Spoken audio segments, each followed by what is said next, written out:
In the polished briefing rooms where government press officers craft announcements designed to generate positive headlines whilst obscuring inconvenient realities, the Home Office has issued a statement that should be examined not for what it claims, but for what it reveals about how far Labour will go to declare victory whilst presiding over catastrophic failure.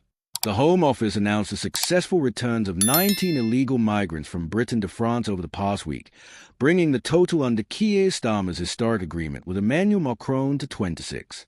And in the very same announcement, they declared triumph over the previous government's Rwanda scheme, proclaiming that whilst the Conservatives spent years and hundreds of millions without removing a single person, Labour has returned 26 in a matter of weeks.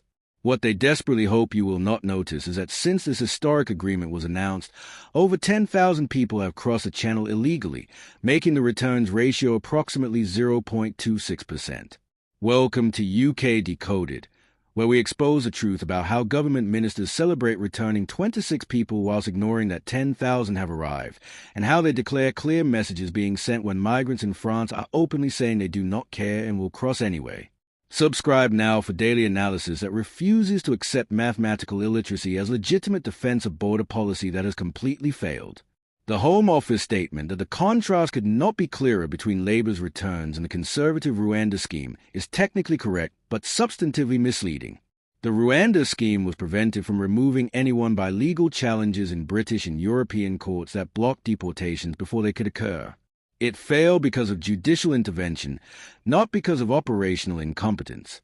The France returns deal faces no such legal obstacles.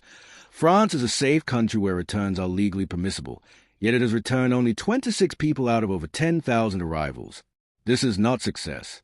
This is spectacular failure dressed up in the language of achievement by highlighting comparison most favorable to government whilst ignoring the comparison that actually matters. The relevant comparison is not how many the Rwanda scheme removed versus how many the France deal has removed. The relevant comparison is how many people are crossing versus how many are being returned, because that ratio determines whether the policy functions as a deterrent. 0.26%. That is a returns ratio. For every person returned to France, 385 people have successfully crossed and remained in Britain. If you were a migrant in France calculating whether to attempt a crossing, if you understood that your chances of being returned are approximately 1 in 400, would you be deterred? Or would you correctly conclude that Britain's returns deal is theatre rather than substance, announcement rather than enforcement? The Home Office claims they are sending a clear message. If you come here illegally, you face being detained and removed, so think twice before making that journey. But migrants in France are not thinking twice. They are crossing in record numbers because the clear message they are actually receiving is that Britain returns virtually nobody, that the historic agreement produces negligible deportations, and that once you reach British shores your chances of remaining are overwhelming. Shadow Home Secretary Chris Philps' assessment that since the deal was announced over 10,000 have crossed captures the fundamental failure. A deterrent that does not deter is not a deterrent. It is expensive virtue signaling that allows ministers to claim they are taking action whilst the actual problem worsens. The 19 returns this week, the largest single number in one go to date, sounds impressive until you realize that hundreds crossed the channel during that same week. The government is celebrating removing 19 whilst hundreds arrived. The Home Office claimed that enforcement activity against gangs by the National Crime Agency is up 40% on last year is another example of highlighting metrics that sound positive whilst ignoring whether they produce results that matter. Enforcement activity is up. Excellent. How many gang organizers have been arrested? How many smuggling networks have been disrupted? How many boats have been prevented from launching? These are the questions that determine whether increased enforcement activity translates into reduced crossings. And with over 10,000 crossings since the deal was announced, the answer appears to be that enforcement activity increases have not prevented record arrivals. The detail that the government continues to work with France to operate a tightly controlled legal route for an equal number of eligible migrants who will be sent to the UK in return for the deportations reveals the fundamental absurdity of the one-in, one-out arrangement. 9 migrants have arrived in Britain this week through this new legal route. So 19 were returned whilst 9 arrived legally as part of the exchange. The net reduction from this week's historic largest single returns flight was 10 people. 10. Whilst 100 crossed illegally during the same period. This is not border control. This is an elaborate bureaucratic process that creates the appearance of action whilst achieving negligible impact on the actual number of people entering Britain. The government can point to 26 returns and claim success. They can highlight the new legal route and claim they are managing migration humanely. But the bottom line is that over 10,000 people have entered illegally since the deal was announced. 26 have been returned, and 9 have arrived through the legal exchange route, producing net illegal immigration of over 10,000 minus 17, or approximately 9,983 people. Chris Philp's proposal that government should bend the Human Rights Act for immigration matters and deport every single illegal immigrant immediately upon arrival back to their home country or to somewhere like Rwanda represents what effective deterrence would actually require. If people who cross illegally were detained immediately, processed rapidly, and removed within days to either their origin country or a safe third country, the crossing calculus would change dramatically. The current ratio of 1 in 400 being returned would become 1 in 1. Everyone who crosses gets removed. That would constitute genuine deterrence. But Labour cannot implement this approach because it would require legislation to override human rights protections. It would require detention capacity that does not currently exist. It would require safe third country agreements that Britain does not have following the abandonment of Rwanda, and it would require political willingness to accept the inevitable criticism from refugee advocacy groups and European partners.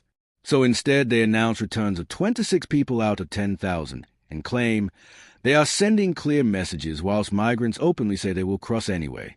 The migrants in France openly saying they do not care and will cross anyway provides a most honest assessment of Labour's deterrence policy.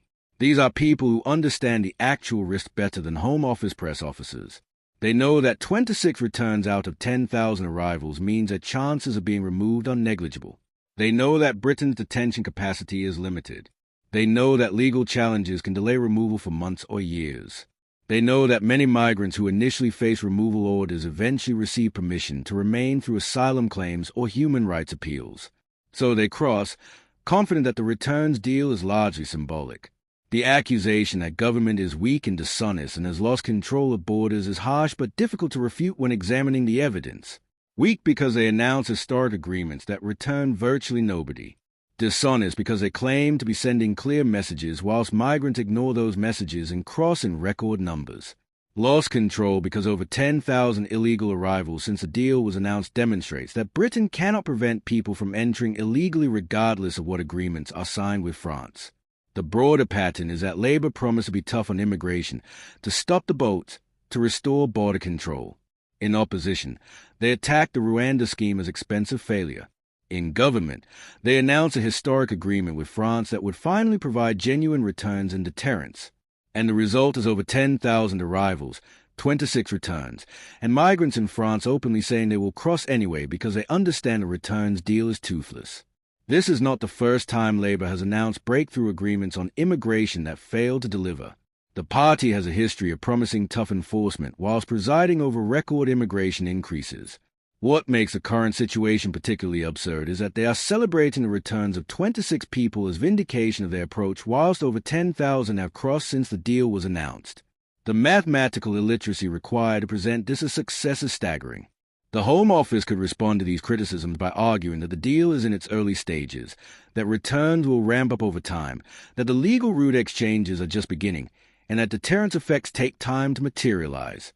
These would be reasonable arguments if there was evidence supporting them.